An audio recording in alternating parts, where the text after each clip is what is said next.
So hello everyone, welcome back to my channel. आज हम myopia and hypermetropia के बारे में पढ़ने वाले हैं। इससे पहले हमने ह्यूमन आई के बारे में बात करी थी कि ह्यूमन आई क्या होती है, उसके कौन कौन से पार्ट्स होते हैं, उनके क्या क्या फंक्शंस होते हैं। अगर आपने वो वीडियो नहीं देखी है तो वो वीडियो को आप जाके देख सकते हैं। सबसे पहला जो टॉपिक आता है वो है हमारा पावर ऑफ अकोमोडेशन। अगर हम लेंस फॉर्मूले की बात करते हैं जो है 1/f is equals to 1/v minus 1/u। हम ये फॉर्मूले को देख ही क्यों रहे हैं, क्योंकि हम यहाँ पे जो बात करते हैं वो हम लेंस की बात करते हैं। ठीक है, जो हमारी इमेज होती है वो तो फिक्स्ड होती है। फिक्स्ड क्यों होती है? क्योंकि वो इमेज जो होती है वो कहाँ बनती है, हमारे ऑब्जेक्ट्स की रेटिना पे बनती है। ठीक है, लेकिन जो हमारा फोकल लेंथ है और जो हमारा ऑब्जेक्ट का डिस्टेंस है वो क्या होता है, चेंज होता रहता है। ठीक है, लेट अस सपोज कि अगर कोई ऑब्जेक्ट है हमारा वो बहुत डिस्टेंस पे रखा हुआ है, यानी कि वो बहुत दूर रखा हुआ है। ठीक है, तो होगा क्या, मैं उस ऑब्जेक्ट को इजीली विजुअलाइज कर पाऊंगी, उस ऑब्जेक्ट को मैं देख पाऊंगी इजीली। अगर एक हम हेल्दी आई की बात कर रहे हैं तो उस केस में जो फोकल लेंथ है वो बहुत ज्यादा होगा, क्योंकि जो लाइट रेज आ रही हैं वो कहीं दूर से आ रही है ना, और हम उसको क्या कर पा रहे हैं, इजीली देख पा रहे हैं। तो फोकल लेंथ उसका ज्यादा होगा उस केस में। और वही हमें पता है कि power is equals to 1/f। अगर फोकल लेंथ ज्यादा होगी तो पावर कैसी होने वाली है, उसकी कम होने वाली है। ठीक है, नेक्स्ट अगर हम बात करते हैं वही कई ऑब्जेक्ट को मैंने बहुत पास रखा हुआ है, मान लो कि जैसे मैं फोन चला रही हूँ और वो बिल्कुल मेरे पास रखा है। ठीक है, फोन पास रख के ही मैं चला रही हूँ, तो होगा क्या उस केस में, मेरी आंखों पे आई स्ट्रेन आना शुरू हो जाएगा। मैं उस फोन को मैं ज्यादा देर तक होल्ड नहीं कर पाऊंगी, देख नहीं पाऊंगी ऑब्जेक्ट्स को, क्योंकि स्ट्रेन होना स्टार्ट हो जाएगा। ठीक है, तो उसमें क्या होता है कि उस टाइम पे हमारा जो लेंस होता है वो थिक हो जाता है। थिक क्यों हो रहा है? क्योंकि वो उस ऑब्जेक्ट को देखने की कोशिश कर रहा है, वो बट देख नहीं पा रहा है, ऑब्जेक्ट को देखने की कोशिश कर रहा है। दैट मीन्स कि फोकल लेंथ कम हो गया है उसका, और वहीं जो पावर है उसकी वो बढ़ जाएगी। ठीक है, तो जो पावर ऑफ अकोमोडेशन है वो यही बोलता है कि जो हमारा आई लेंस है उसके पास कितनी एबिलिटी है कि वो फोकल लेंथ को एडजस्ट कर सके, उसी को हम बोलते हैं अकोमोडेशन। यानी कि अकोमोडेट करना, यानी कि ढल जाना उसी के अकॉर्डिंग। किसके अकॉर्डिंग? जैसे जहां से लाइट रेज आ रही हैं उसी के अकॉर्डिंग क्या कर लेना, एडजस्टमेंट कर लेना। बेसिकली क्या मतलब होता है यहाँ पे इसका, एडजस्टमेंट मतलब होता है। ठीक है, वहीं अगर हम बात करते हैं जो मिनिमम डिस्टेंस होता है ऑब्जेक्ट का, कि वो बिना स्ट्रेन के किसी ऑब्जेक्ट को देख सकते हैं, उसको हम बोलते हैं least distance of distinct vision, और इसी को हम बोलते हैं नियर पॉइंट ऑफ द आई, जो कितना होता है हमारा 25 सेंटीमीटर। और वहीं जो हमारा फारदेस्ट पॉइंट होता है, यानी कि हम कितना दूरी तक का हम देख सकते हैं क्लियरली, उसको हम बोलते हैं फार पॉइंट ऑफ द आई। और एक नॉर्मल आई के लिए जो फार पॉइंट होता है वो होता है हमारा इंफिनिटी। ठीक है, अच्छा, नेक्स्ट अगर हम बात करते हैं तो हम कुछ डिफेक्ट्स के बारे में बात करेंगे कि कौन कौन से डिफेक्ट्स होते हैं। हमारे पास बेसिकली तीन टाइप के डिफेक्ट होते हैं, एक होता है मायोपिया, एक होता है हाइपरमेट्रोपिया, और जो थर्ड वन होता है वो है हमारा प्रेसबायोपिया। जो हमारा मायोपिया है, हम मायोपिया को ही नियर साइटेडनेस बोलते हैं। हम इसको नियर साइटेडनेस क्यों बोल रहे हैं?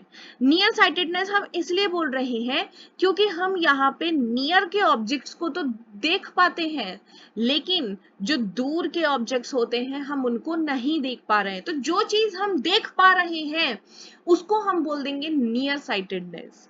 ठीक है, तो ये एक प्रकार का वो डिफेक्ट होता है हमारा ह्यूमन आई के अंदर, जिसमें जो पर्सन होता है वो नियर ऑब्जेक्ट्स को तो इजीली देख पाता है, लेकिन जो फार ऑब्जेक्ट्स होते हैं वो उनको इजीली नहीं देख पाता है। अब इसकी कंडीशंस क्या क्या होती हैं, यानी कि ये जो मायोपिया होता है वो होता ही क्यों है। फर्स्ट पॉइंट की अगर हम बात करें तो यहाँ पे आएगा हमारे पास excessive curvature of eyeball. Excessive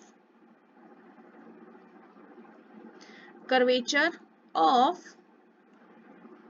eyeball।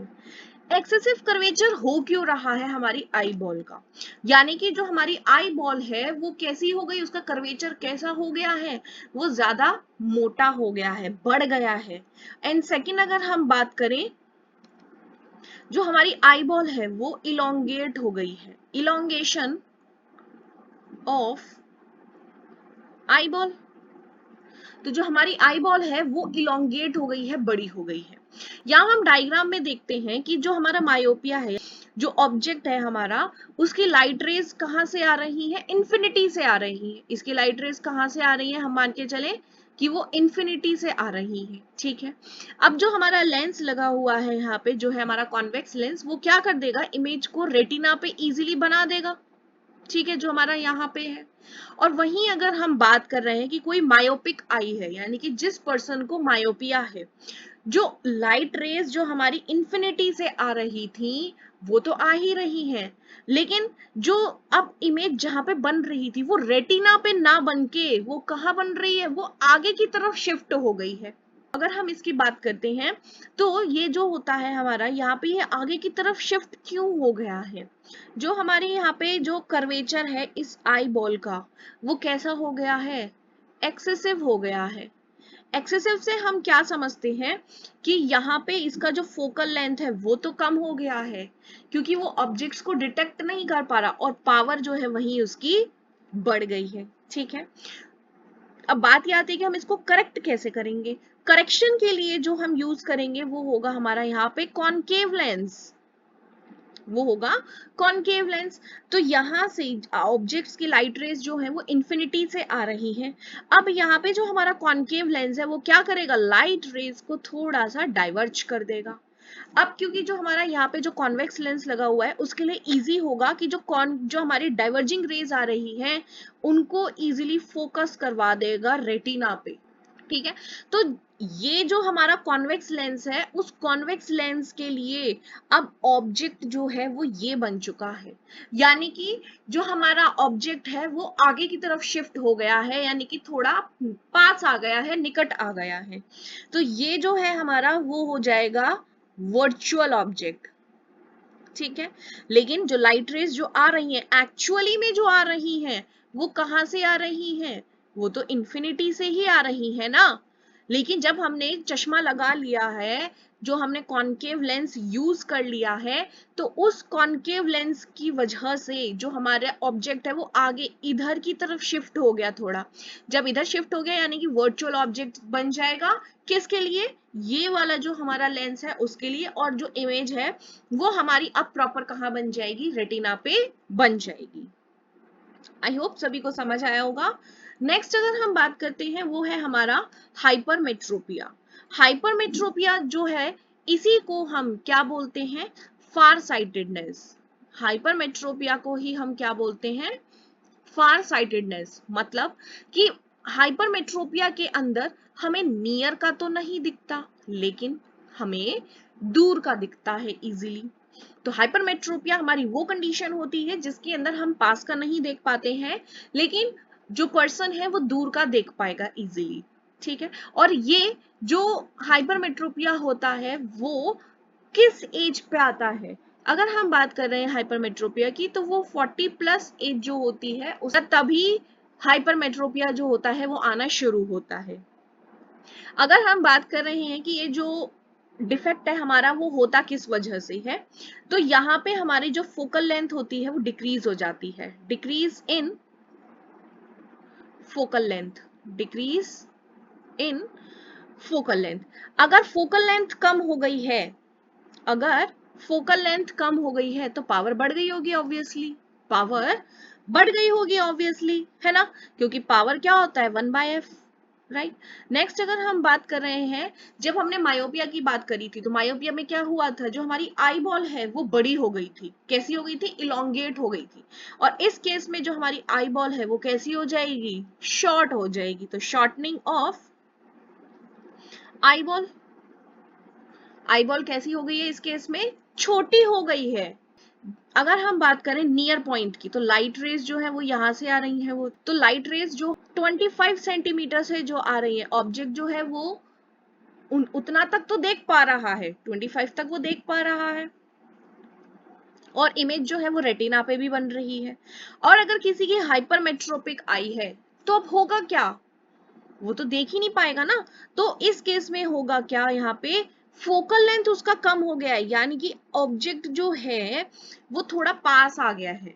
And dash जिस जो हमने दिखाया है वो है क्या, यहाँ पे जब लाइट रेज हमारी आ रही है तो इमेज जो है हमारी वो रेटिना पे ना बन के वो कहाँ बन रही है, उस रेटिना से भी बाहर जा रही है। अब वो रेटिना से जो बाहर जा रही है हम उसको करेक्ट कैसे करेंगे, पॉइंट तो यही बनेगा ना कि हम इसको कैसे करेक्ट करेंगे। तो इसी के साथ हमें यहाँ पे कौन सा लेंस लगाना पड़ेगा, कॉन्वेक्स लेंस। और मायोपिया में हमने कौन सा लेंस लगाया था, कॉनकेव लेंस। ठीक है, अब जो कॉन्वेक्स लेंस है वो क्या करेगा, लाइट रेज यहाँ से आ रही है क्योंकि ऑब्जेक्ट जो है वो हमारा आगे वो है ना, क्योंकि वो आगे पास वाली चीजें नहीं देख पा रहा, यानी कि 25 सेंटीमीटर से आगे वाली चीजें वो नहीं देख पा रहा है पर्सन। तो होगा क्या, यहाँ से हमारा जो कॉन्वेक्स लेंस है वो लाइट रेज को थोड़ा सा कन्वर्ज कर देगा। यहाँ पे लाइट रेज कैसी हो जाएंगी हमारी, थोड़ी सी कन्वर्ज हो जाएंगी। और फिर ये जो लेंस लगा हुआ है इसके लिए अब आसानी होगी, ये लाइट रेज को फिर और कन्वर्ज कर देगा इजीली, यहाँ पे रेटिना पे कर देगा। अब ये जो ऑब्जेक्ट, ये जो लेंस है हमारा कॉन्वेक्स लेंस, इसके लिए तो ऑब्जेक्ट यही है ना, इसके लिए ऑब्जेक्ट तो यही है। तो ये तो हमारा क्या है, रियल ऑब्जेक्ट है। और वहीं इस लेंस के लिए ये जो लेंस लगा हुआ है हमारा, इसके लिए अब ये ऑब्जेक्ट बन जाएगा, यानी कि ये हमारा वर्चुअल ऑब्जेक्ट हो जाएगा। अब ये जो वर्चुअल ऑब्जेक्ट बन गया है वो इस लेंस के लिए बन गया है। इस लेंस के लिए जो अब ऑब्जेक्ट है वो यहां रखा हुआ है, एन पोजीशन पे रखा हुआ है, यहां नहीं रखा हुआ एन डैश पे। ऑलराइट, ठीक है। नेक्स्ट इफेक्ट जो आते हैं हमारे वो है प्रेस बायोपिया एंड कैटरेक्ट। प्रेस बायोपिया की अगर हम बात करें, प्रेस बायोपिया को ही हम ओल्ड एज हाइपरमेट्रोपिया बोलते हैं। प्रेस बायोपिया के अंदर होता क्या है, जो पर्सन होता है वो ना ही पास का देख पाता और ना ही वो दूर का देख पाता। ठीक है, और ये होता किस वजह से है, जो हमारी आई लेंस होता है, जो हमारा आई लेंस होता है उसकी फ्लेक्सिबिलिटी डिक्रीज हो जाती है। तो decrease in flexibility of eye lens. And next point की अगर बात करें, gradually weakening of ciliary muscles. तो जो हमारी सीलियरी मसल्स होती हैं वीक हो जाती हैं। तो यानी कि प्रेस बायोपिया के अंदर दोनों होंगे, मायोपिया भी और हाइपरमेट्रोपिया भी। इस डिफेक्ट को करेक्ट कैसे किया जाएगा, by using the bifocal lens. Lens जो यूज होंगे वो कौन से होंगे, यहाँ पे बाइफोकल लेंस। वो कैसे होते हैं, अगर हम ये बात कर रहे हैं अपने चश्मे की,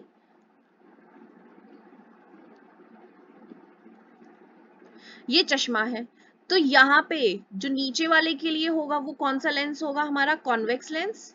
और ऊपर वाले कौन सा होगा हमारा यहाँ पे कॉनकेव लेंस। तो ये बाइफोकल लेंस का यूज होता है प्रेस बायोपिया को करेक्ट करने के लिए। वहीं अगर हम कैटरैक्ट की बात करते हैं, कैटरैक्ट को हम हिंदी में मोतियाबिंद बोलते हैं, ये भी ओल्ड एज के अंदर ही आता है। अगर हम नॉर्मल आई की बात करते हैं तो वो ऐसी दिखती है, और कैटरैक्ट आई जो है वो ऐसी दिखती है, यानी कि यहाँ पे ब्लरीनेस आ जाता है, क्लाउडीनेस आ जाता है। अब वो ये आ क्यों रहा है, अगर हम इसकी बात करते हैं तो वो ये आ क्यों रहा है, क्योंकि जैसे जैसे जब एज बढ़ती जाती है तो होता क्या है, हमें पता है कि जो हमारा आई लेंस है वो किसका बना हुआ है, प्रोटीन्स का और वाटर का बना हुआ है। तो जो प्रोटीन है वो ब्रेक डाउन होना शुरू हो जाता है और यहाँ पे वो जमना शुरू हो जाता है। और इसी से ही जो पर्सन है वो इजीली देख नहीं पाता, क्योंकि वो धुंधला धुंधला सब कुछ दिखाई देगा, ब्लरी ब्लरीनेस दिखाई देगा, उसको कुछ ढंग से दिखाई ही नहीं देगा। ठीक है, और मेन रीजन जो होते हैं वो इसका क्या होता है, ओबेसिटी की वजह से भी ये होता है जो कैटरैक्ट होता है, या अगर हम बात करें ये हाइपरटेंशन की वजह से भी होता है, यानी कि कोई अगर ज्यादा टेंशन लेता है, या अगर हम बात करें जो डायबिटिक पेशेंट्स होते हैं उनको भी ये देखने को मिलता है, यानी कि उनके अंदर भी डायबिटीज पेशेंट जो है उसमें भी ये कैटरैक्ट की प्रॉब्लम आ सकती है। और फिर इसके लिए करेक्शन कैसे होगा, इसके लिए सिर्फ और सिर्फ क्या होता है, सर्जरी ही करानी पड़ती है, यानी कि हमें आर्टिफिशियल लेंस का ही यूज करना पड़ेगा, यहाँ पे आर्टिफिशियल लेंस का ही यूज करना पड़ेगा, और यहाँ पे हमें ट्रांसप्लांट कराना पड़ेगा अपना जो आई लेंस है वो, और उसी को ही हम क्या बोलते हैं यहाँ पे, इंट्रा ऑक्यूलर लेंस ट्रांसप्लांटेशन। ठीक है, तो जो कैटरैक्ट है वो भी ओल्ड एज के अंदर ही आता है। थैंक यू, आई होप आप सभी को वीडियो पसंद आई होगी, एंड ऐसे ही मैं और वीडियोस आप सभी के लिए लाती रहूंगी। अपने फ्रेंड्स के साथ ज़्यादा से ज़्यादा शेयर करें, सपोर्ट करें, एंड अब हम मिलते हैं अपनी नेक्स्ट वीडियो में। Till then take care and bye bye.